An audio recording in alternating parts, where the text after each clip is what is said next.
Donc bonjour à Et... tous. Donc on va faire le dernier cours de cette session et de cette semaine. no, no, no. Mọi người mình tập trung vào lớp nhỉ. Bài cuối của chương trình.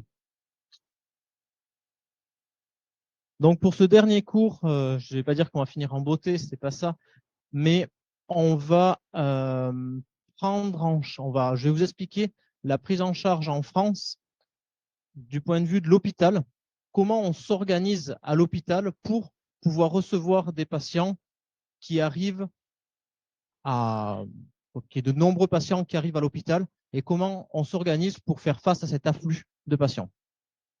Cái này nội dung của bài này ấy, thì thầy sẽ hướng dẫn cho mình là làm sao mà ở Pháp người ta tổ chức làm thế nào mà để tiếp nhận được rất là nhiều bệnh nhân trong những cái tình huống đặc biệt. Donc, comme il est écrit dans le titre, je parlerai que de patients non contaminés, c'est-à-dire des patients qui n'ont pas de risque NRBC, pas de risque nucléaire, chimique, radiologique ou explosif. C'est vraiment un afflux de patients suite à un accident de la route, par exemple. Và những cái bệnh nhân này ấy, thì là những bệnh nhân không lây nhiễm, không có nguy cơ lây nhiễm, và đơn giản là những cái bệnh nhân có thể là tai nạn hoặc là những cái vấn đề gì đấy đơn giản. Donc, juste le petit rappel au niveau, pour ceux qui nous avaient suivis durant toute cette semaine, on va s'intéresser, nous, que sur la réponse sanitaire au niveau à ma vie, c'est-à-dire d'un afflux de nombreuses victimes. Cái này là cũng giống như những cái bài trước ấy, thì là mình xử lý cái mà gây lên những cái lượng bệnh nhân đến với bệnh viện rất là nhiều.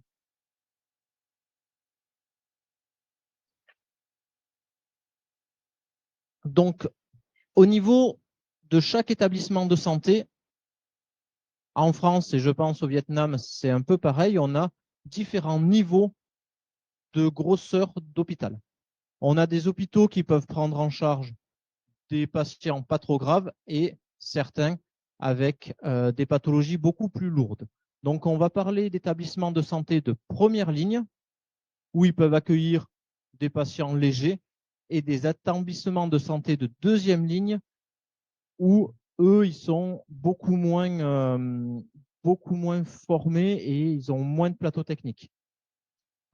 Cũng như là ở Việt Nam thôi và những cái nước khác thôi, thì cái bệnh viện ấy thì mức độ của bệnh viện nó cũng có nhiều mức độ khác nhau. Có những cái bệnh viện thì rất là lớn, có những cái đầy đủ các cái chuyên khoa, nhưng có những cái bệnh viện thì nhỏ hơn và không có đầy đủ tất cả các cái kỹ thuật. Donc, chaque établissement de santé doit avoir dans son organisation un plan déjà préétabli en cas d'afflux massif de patients. Et ce plan-là, c'est ce qu'on appelle le plan blanc chez nous. Và mỗi cái bệnh viện ở Pháp ấy thì đều có một cái kế hoạch cho mình, xây dựng một cái kế hoạch cho mình xử lý thế nào khi mà cái lượng bệnh nhân đến một cách rất là nhiều. Đấy, thì đấy gọi là kế hoạch trắng, gọi là kế hoạch trắng. Donc, si je dois résumer un peu ce que je viens de vous dire, si on peut passer la diapo. Super. Donc, au niveau de la vie de tous les jours, il n'y a pas de tension au niveau de l'offre de soins, donc on fonctionne normalement. Par contre, du moment où il va y avoir un afflux massif de patients, l'exemple qu'il y a eu chez vous, par exemple, les 17 scooters ou les 17 mobylettes qui ont été fauchés par une voiture, vous allez avoir un afflux massif de patients. S'il y a 20 patients qui arrivent d'un coup aux urgences, il va falloir s'organiser. Et comment on s'organise? En France, on a deux niveaux. Le niveau 1, où ça va plutôt être quelque chose de relativement gérable, mais avec une organisation au niveau de la sécurité et au niveau de la gestion du flux. Et si jamais l'événement est de plus grosse intensité, on va aller jusqu'au niveau 2 du plan blanc. Et ce niveau 2, il a été déclenché en France, par exemple, pour l'épidémie ou même la pandémie Covid. Và trong các cái bệnh viện ấy, nếu như mà không có một cái sự áp lực quá tải bất thường nào ấy, thì là một cái hoạt động như thường ngày. Thế khi mà có một cái sự quá tải mà dẫn đến là bệnh nhân tăng lên thì sẽ có tùy vào mức độ. Có mức độ thì mức độ 1 ấy, thì là chỉ cần là gì, chỉ cần là điều chỉnh về các cái hoạt động về vận chuyển bệnh nhân rồi an ninh vân vân. Nhưng mà có những cái tình huống là gì, có những cái tình huống là mà lượng bệnh nhân lớn lên, tăng lên rất là nhiều, thì lúc đấy là phải kích hoạt cái mức độ 2, tức là mức độ là kế hoạch trắng. Và thầy cũng ví dụ như là có những cái tình huống mà cái lượng bệnh nhân tăng lên rất là nhiều, là như cái vụ tai nạn vừa rồi mà ở gần trên đường Võ Chí Công mà làm tận đến một ô tô đâm đến 17 xe máy, thì đúng là những cái tình huống như thế làm cho lưu lượng bệnh nhân vào cái bệnh viện rất là nhiều, và phải có sự tổ chức trước cho những cái tình huống như vậy. Donc ce plan blanc, pour faire face à cet afflux massif, qui va le déclencher? C'est le directeur de l'hôpital qui déclenche son plan blanc. C'est-à-dire que c'est lui qui va dire à la sécurité de circuler dans ce sens. Ici, on ferme l'entrée. Voilà, c'est le directeur de l'hôpital qui gère son hôpital. Và cái kế hoạch trắng này ấy, thì ở Pháp thì ai sẽ quyết định kích hoạt cái kế hoạch này, thì cái là giám đốc bệnh viện sẽ là người chịu trách nhiệm là kích hoạt cái kế hoạch này khi mà có lưu lượng bệnh nhân đến quá mức. Par contre, le directeur de l'hôpital n'est pas facilement informé de l'afflux de patients. Chez nous, qui est le premier interlocuteur avec le directeur de l'hôpital? Ça va être le SAMU ou le chef du service des urgences. Et c'est le SAMU ou le chef des urgences qui vont informer le directeur qu'il va falloir mettre en œuvre éventuellement un plan blanc. Tất nhiên là giám đốc bệnh viện thì không phải là nắm được ngay lập tức cái con số mà dự báo nhập viện, thì ai sẽ là báo? Thì là lực lượng SAMU hoặc là những cái trưởng khoa của các cái trưởng khoa trong bệnh viện sẽ báo cho giám đốc bệnh viện là về cái việc tăng lưu lượng của bệnh nhân, tăng lưu lượng vào viện, tăng bệnh nhân vào viện. Le but du plan blanc, c'est vraiment de pouvoir accueillir de nombreuses victimes et aussi d'accueillir le flux normal. Parce qu'il va y avoir ceux qui viennent de l'accident, mais aussi il faut continuer à accueillir les urgences de tous les jours. D'accord? Donc on va avoir une double organisation au niveau des urgences, et pour permettre de mieux circuler pour tout le monde, la sécurité va mettre en place des panneaux pour pouvoir mieux circuler. Và cái mục tiêu ở kế hoạch trắng này làm sao mà mục tiêu là tiếp đón và xử lý được cả những cái bệnh nhân trong cái tai nạn chẳng hạn, nhưng mà cũng đảm bảo phải được tiếp nhận được những cái luồng bệnh nhân thông thường, chứ không phải là block cái này để mà ưu tiên cái kia. Thì trong cái này thì làm sao thì phải có những cái thay đổi, ví dụ như là đặt những cái pano, đặt những cái tấm hướng chỉ dẫn để cho mà người ta đi theo đúng cái luồng của chỉ dẫn. Concrètement, comment ça se passe le plan blanc? Si le directeur de l'hôpital décide qu'il y a nécessité de déclencher le plan blanc, il y a plusieurs volets, comme vous avez vu, le niveau 1 et le niveau 2, mais surtout, on va commencer à rappeler du personnel médical, mais aussi paramédical, et on va s'organiser pour accueillir au mieux les victimes. Và khi mà kích hoạt cái kế hoạch trắng như thế thì có rất nhiều có những cái mức độ khác nhau rồi, nhưng mà cũng có rất nhiều cái nội dung ở trong này mà phải được huy động, bao gồm cả y tế và cả những cái y khoa, cũng như là những cái yếu tố mà hỗ trợ kèm theo. Afin de permettre que le plus de médecins ou d'infirmiers ou de paramédicaux puissent venir à l'hôpital, on va ouvrir des crèches gérées par l'hôpital pour pouvoir accueillir les enfants et libérer le soignant pour qu'il vienne à l'hôpital. Và khi mà được huy động cả lượng lớn nhân viên ở trong bệnh viện như vậy ấy, thì người ta sẽ là gì mở cái ở Pháp thì có nhà trẻ cho nhân viên ở trong bệnh viện, thì như thế thì là cái nhà trẻ cũng phải được mở để mà cho gì, để cho con của nhân viên sẽ được giữ ở đấy, chứ còn không thì nếu như người ta không có ai chăm con cái người ta thì người ta cũng không thể đến được tham gia vào cái kế hoạch này được. Systématiquement, tous les 2 à 3 mois, il y a des listes qui sont mises à jour de personnel qu'on peut rappeler pour savoir si c'est le bon numéro, le bon temps de trajet pour revenir. Voilà, c'est mis à jour assez régulièrement pour nous permettre de faire face à un événement type plan blanc. Và trong cái kế hoạch này ấy, thì sẽ có những cái list của cái danh sách của bệnh nhân, danh sách của nhân viên, và sẽ được là gì kiểm tra lại mỗi 2 đến 3 tháng để xem là gì những cái người nào có thể gọi được, ví dụ như thay đổi về số điện thoại vân vân, người ta chuẩn bị kỹ lưỡng như vậy. Ensuite, comment ça se passe au niveau des services hospitaliers? Ben, on va essayer de faire sortir le maximum de patients qui peuvent rentrer à la maison pour nous permettre d'accueillir les patients qui viennent des urgences plus facilement. Và trong cái kế hoạch trắng này ấy, thì là làm sao người ta cũng phải xử lý các cái vấn đề về thông tin một cách dễ dàng để làm sao mà đáp ứng cái điều kiện là tiếp nhận một cái lượng lớn bệnh nhân. Ensuite, au niveau de la chirurgie, par exemple, toutes les opérations programmées seront arrêtées. On n'en fait plus. On va faire que de la chirurgie, soit urgente, soit les services de chirurgie vont prêter leur lit pour les urgences. Mais l'activité programmée est totalement arrêtée. Và trong cái kế hoạch này ấy, thì cái hoạt động phẫu thuật thì là thế nào? Những cái phẫu thuật mà theo chương trình ấy, là cái lịch đặt trước ấy, thì là sẽ dừng lại hoàn toàn để mà huy động cái giường cho cái hoạt động cấp cứu.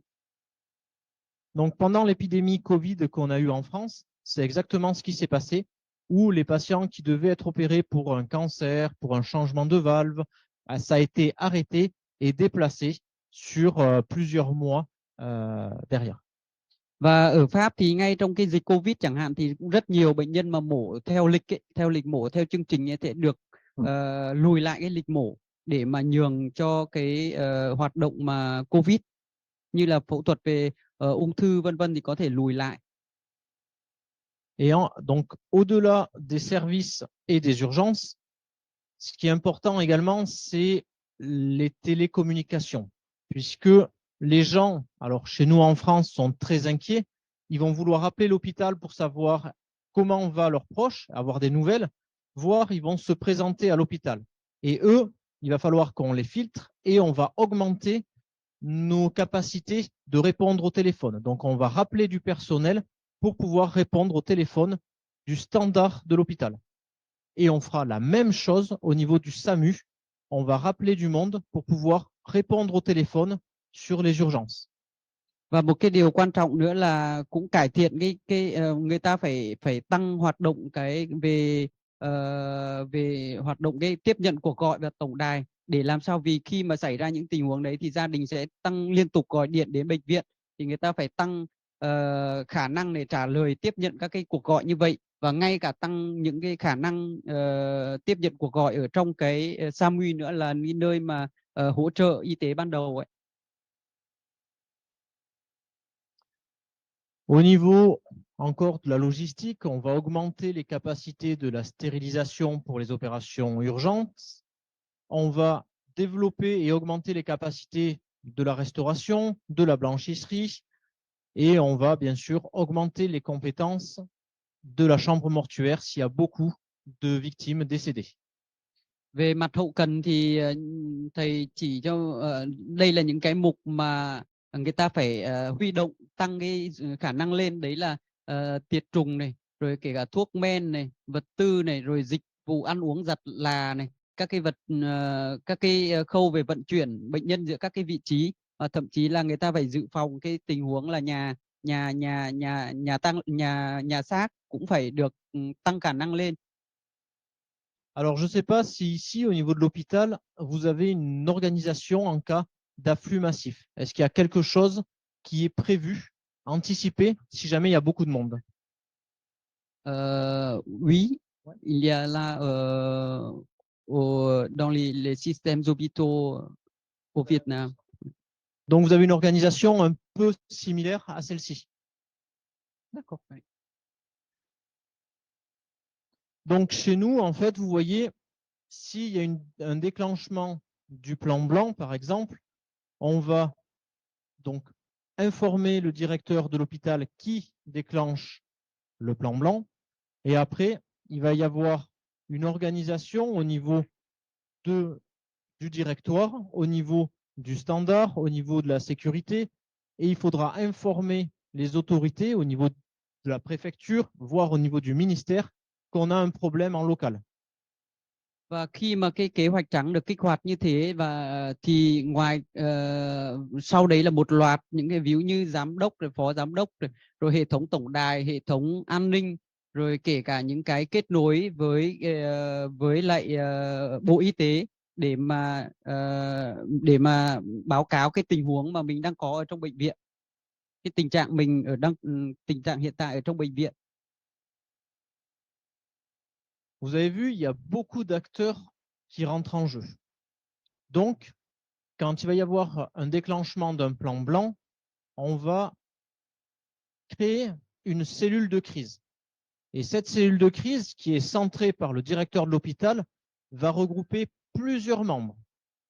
L'informatique, il faut que ça marche. Il va y avoir le directeur des travaux, des ressources humaines, la pharmacie, les soins, la cellule de crise. Voilà, il va y avoir beaucoup d'acteurs autour du directeur pour permettre de prendre les bonnes décisions et que l'information soit diffusée à l'ensemble des services.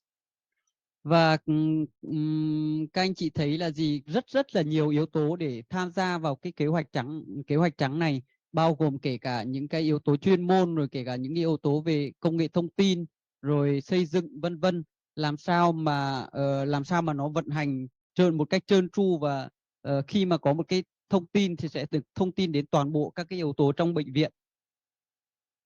Et chose importante à toute crise, c'est qu'il va falloir communiquer. Communiquer à la population, mais communiquer également aux autorités. Donc, il va y avoir une cellule communication, généralement présidée par le directeur de l'hôpital, pour expliquer à la population et aux autorités ce qui se passe dans l'hôpital. Và trong cái kế hoạch trắng này ấy, lúc nãy quên là có cái đơn vị xử lý khủng hoảng bệnh viện sẽ thành lập, và bao gồm những cái yếu tố như vậy. Và một cái công việc quan trọng đấy là gì? Giao tiếp, không những là giao tiếp với bệnh nhân, với người nhà nạn nhân, mà cả giao tiếp với cả cơ quan chính quyền về cái hoạt động tại bệnh viện. Maintenant, on a vu l'organisation de l'hôpital de manière pratique, mais comment ça se passe quand vous avez 30, 40 personnes qui arrivent d'un coup? Quand il y a ces patients qui arrivent à l'hôpital, il va falloir encore une fois les trier. Et qui c'est qui trie le mieux? C'est le médecin urgentiste. Donc, on va devoir effectuer un triage de patients graves, moins graves, ou qui peut attendre.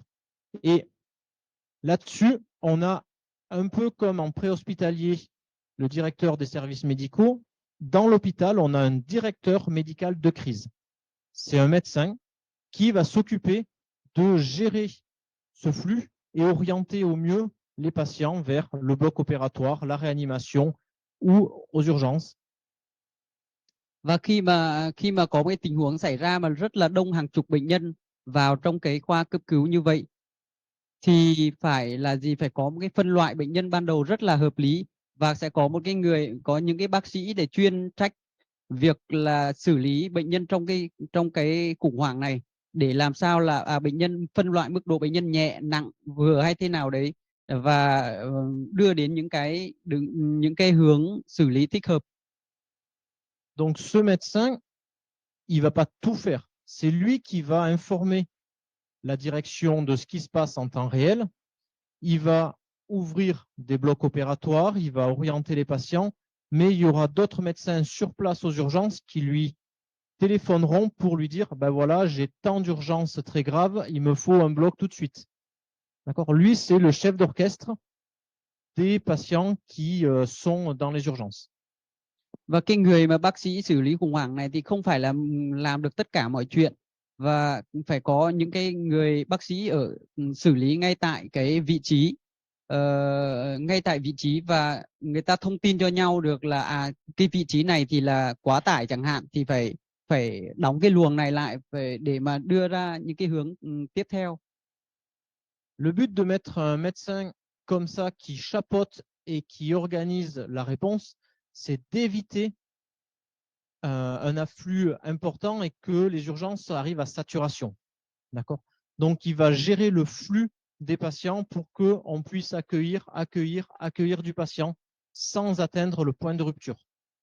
Và cái mục tiêu là gì? Điều phối bệnh nhân làm sao mà không có cái điểm nghẽn, làm sao mà vẫn tiếp nhận được bệnh nhân, tiếp nhận, nhưng mà bệnh nhân phải được truyền đi theo đúng hướng, theo các cái địa chỉ mà hướng đến, mà không làm bị tắc nghẽn, không có một cái điểm nghẽn ở vị trí nào đấy. Donc, si on résume un peu, au niveau de l'organisation médicale, vous allez avoir un médecin à l'entrée des urgences qui va trier, un médecin qui va s'occuper des urgences absolues dans les urgences, un médecin qui va s'occuper des urgences un peu plus relatives et un médecin qui va s'occuper de tout ce qui est envoi vers réanimation ou bloc opératoire. Như thế thì sẽ có như vậy ở khoảng 4 cái bác sĩ, một là phân luồng, hai là xử lý những cái bệnh nhân cấp cứu ngay tại đấy, là đúng là cấp cứu, và thứ hai nữa là có những cái bệnh nhân mà ở giữa những cái hai luồng như thế. Pour l'accueil des victimes, je vous ai dit à l'hôpital, on va devoir obligatoirement faire un circuit pour les victimes dues à la crise, typiquement un gros accident, donc il va falloir les prendre de côté, mais il faut continuer aussi l'activité de tous les jours. Donc on va organiser les deux circuits, une activité classique et une activité plan blanc. Và người ta tổ chức là trong cái tình huống như thế thì phải tổ chức theo hai quy trình, phải xử lý được hai quy trình đồng thời, một cái quy trình cho những cái bệnh nhân mà thông thường và một cái quy trình cho bệnh nhân trong kế hoạch trắng. Donc pour l'afflux de patients massifs, on va créer une identité informatique pour pouvoir faire des prescriptions de biologie, de scanner, tout ce qui est radiologie, mais il nous faudra un dossier créé directement aux urgences. Nous, on a déjà anticipé et on a 200 dossiers qui sont prêts à accueillir, à accueillir les patients. Và khi mà những cái tình huống mà như thế xảy ra ấy, thì là người ta phải chuẩn bị hồ sơ, một cái hồ sơ informatic, một cái hồ sơ trên hệ thống thông tin, và một cái hồ sơ được chuẩn bị giấy tại cái khoa cấp cứu. Và những cái hồ sơ này thì người ta không phải là người ta đã có sự chuẩn bị sẵn. Những cái hồ sơ này cả về hồ sơ trong hệ thống thông tin và cả về hồ sơ giấy. Alors au niveau de ces dossiers, nous, on a des numéros où un numéro va correspondre à un patient. D'accord? Et ce numéro, on va le rentrer, si vous vous souvenez, dans un système informatique qu'on appelle Civic. D'accord? Donc, c'est la suite qu'on a vue la fois dernière entre Sinus et le Civic qui arrive là, où le patient va être enregistré de manière informatique dans ce système Civic. Thế trong cái hồ sơ này thì có những cái số để định danh, có những cái số định danh theo những cái loại riêng biệt, và cũng có thể là có liên quan đến định cái mã công dân nữa. Donc, comme je vous expliquais, pour refaire un petit retour, les patients, il y en a quelques-uns qui seront pris en charge sur place, avec les médecins et le SAMU sur place. Pour ça, on leur met des bracelets qu'on appelle sinus, et une fois qu'ils arrivent à l'hôpital, on va donner un numéro civique pour le suivi dans l'hôpital. Và như thế thì đây là một cái ví dụ mà cái thẻ dạng cái nhãn hồ sơ ấy, thì khi mà đến khoa cấp cứu thì là được dán một cái thẻ như thế. Sau đấy thì bệnh nhân sẽ được cấp được một cái mã tiếp theo nữa, nối với lại để tạo lên cái mã của hồ sơ của bệnh nhân? On a les deux systèmes tout simplement parce que Sinus, c'est vraiment sur l'événement, sauf que pendant l'événement, il y a des gens qui vont partir et eux, ils vont se présenter spontanément aux urgences sans avoir été triés. Donc, Sinus ne répond pas complètement à la problématique. C'est pour ça qu'on a développé Civic en plus pour accueillir ceux qui viennent de l'événement et ceux qui se présentent aussi à côté, mais qui proviennent, qui n'ont pas été pris en charge sur l'événement. Thì khi mà bệnh nhân đến thì có những bệnh nhân sẽ đến và có dự báo từ trước, nhưng mà có những cái bệnh nhân đến thì ngoài cái sự kiện, không có dự báo từ trước, vì thế cho nên là sẽ có hai cái hệ thống mã để cho tạo nên cái code cho bệnh nhân.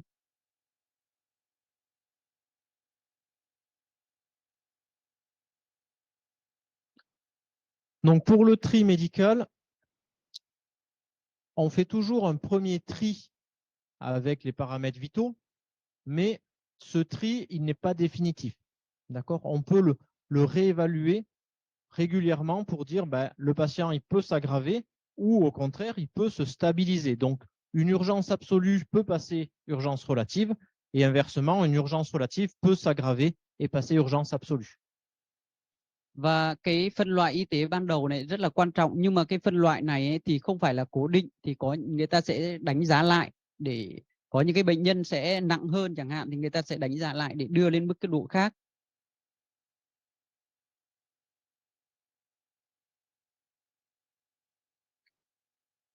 Donc, comme je vous ai dit, les familles vont poser problème. J'ai remarqué ici au Vietnam que les familles sont très présentes avec les patients. Ce qui fait qu'en cas d'événement majeur, vous allez avoir les patients, mais aussi énormément de familles qui vont arriver et il va falloir les gérer. Và một cái vấn đề nữa là tiếp nhận gia đình thì như thầy nói là thầy nhận thấy là ở Việt Nam thì rất nhiều người thân trong gia đình có thể sẽ đến. Thì ngoài việc tiếp nhận của bệnh nhân ra thì tiếp nhận gia đình bệnh nhân cũng là vấn đề rất là quan trọng. Pour ça, nous, en France, on a des personnels formés qui vont régulièrement aller informer les familles de l'évolution de la pathologie et de la prise en charge du patient. Và ở Pháp ấy thì là người ta sẽ có những cái đào tạo đặc biệt, có những cái đào tạo cho việc xử lý và thông tin cho người nhà bệnh nhân.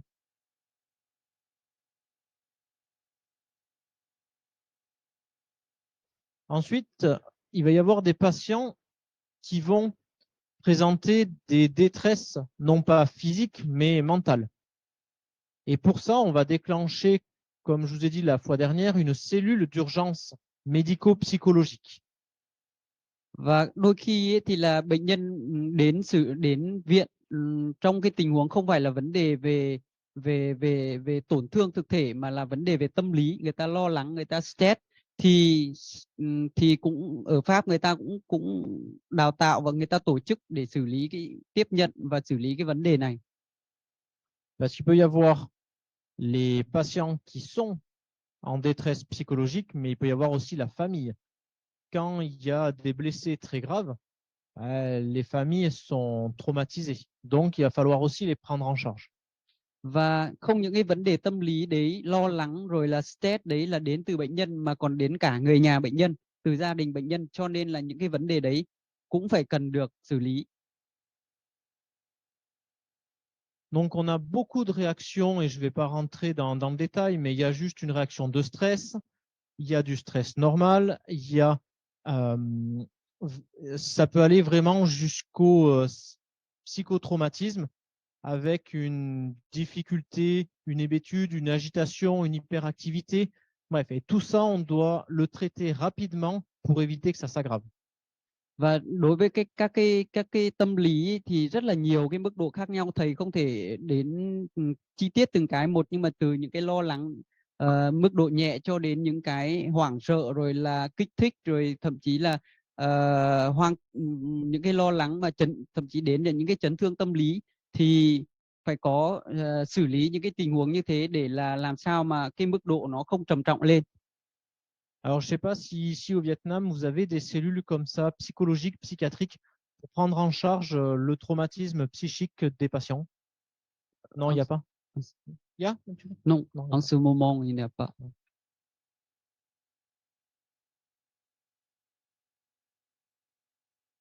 Donc, je vous ai mis des petits listings pour vous montrer ce qu'on fait sur chaque stress provoqué en différents niveaux. Donc, je vous laisserai le lire. C'est pas, bon, je ne vais pas le présenter, que c'est un peu long.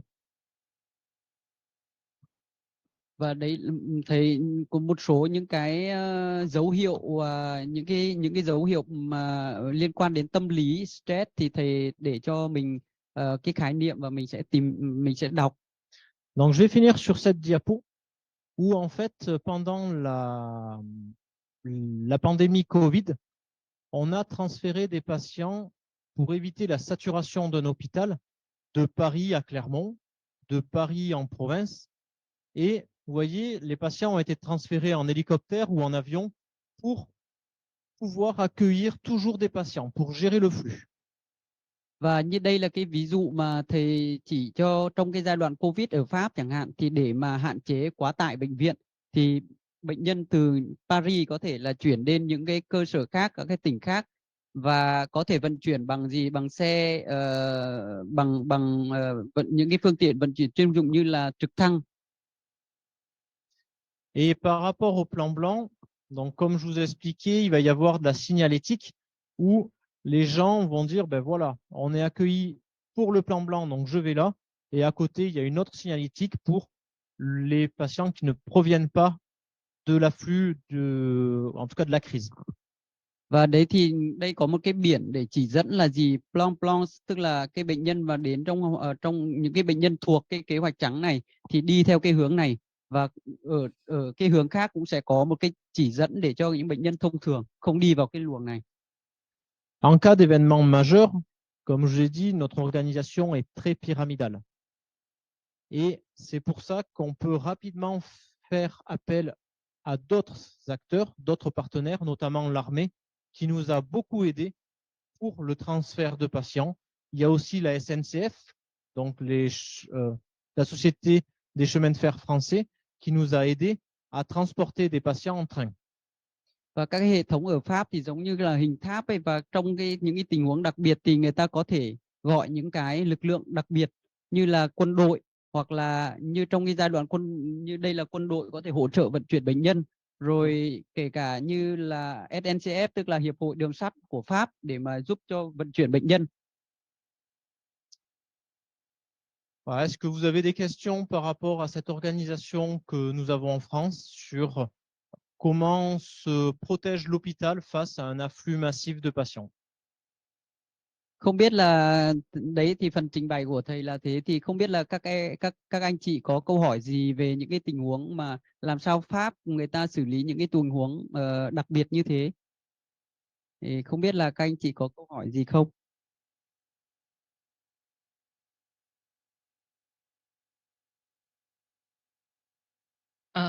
Alo, dạ vâng. Em xin phép có một câu hỏi cái chết này. Em muốn chia sẻ là ở viện mình thì cũng có mấy cái trường hợp mình phải tiếp nhận một loạt các bệnh nhân.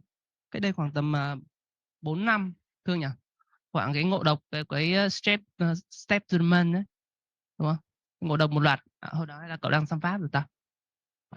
Thì lần đó là có vì nó ở một cái sự kiện ngoài trời ở ngay gần Hồ Tây, thì có khoảng 10 bệnh nhân bị ngộ độc cấp cái độc chất không xác định. Sau đó có khoảng 8 bệnh nhân và mình tử vong là một nửa, 50% trong số đó. Đợt thứ hai chính là khủng hoảng thứ hai chính là đợt Covid, và khủng hoảng thứ ba là có một cái loạt bệnh nhân vào liên tiếp, đó chính là cái tai nạn giao thông ở chỗ Võ Trí Công vừa rồi. Thì khi đó thì lực lượng nhân viên y tế là sẽ phải huy động một lực lượng rất là lớn để xử lý được cái trường hợp đó. Thì như ở mình chẳng hạn sẽ là trưởng khoa này sẽ báo lên giám đốc hoặc là ban giám đốc sẽ báo về các trưởng khoa, rồi các trưởng khoa lại huy động nhân lực của trong khoa mình có ai đi xuống đó. Thì ở bên Pháp chẳng hạn thì cái quy trình đó nó có rút gọn hơn không? Ví dụ chẳng hạn là báo lên ông giám đốc phát, ông giám đốc có danh sách sẵn rồi, đợt này hôm nay nếu có thảm họa xảy ra thì ông này ông ABC phải đi vào, có như vậy không? Hay là cũng lại giống như mình là lại ông trưởng khoa báo lên ông giám đốc lại báo xuống các trưởng khoa lại phân công nhân viên của mình xuống. Và nếu như đã có một cái list như thế sẵn thì nó có cập nhật không, chẳng như thế, để tránh việc là ông đấy phải biết là tháng này tôi đang trực trong cái nhiệm vụ này, ông ấy không đi du lịch, ông ấy không có về quê, ông ấy không rời khỏi thành phố, vân vân. Đây là câu hỏi thứ nhất. Cảm ơn anh rất là nhiều. La question c'est à l'hôpital E, ici il y a les éléments spéciaux comme ça, si comme crise avec beaucoup les victimes qui viennent, mais dans les situations comme ça, les chefs de service qui va informer le directeur et après le directeur va informer à chef de service. Chef de service va demander les personnels dans le service qui va venir à l'hôpital. Mais là, c'est un peu, comme lui a dit, un peu perturbé.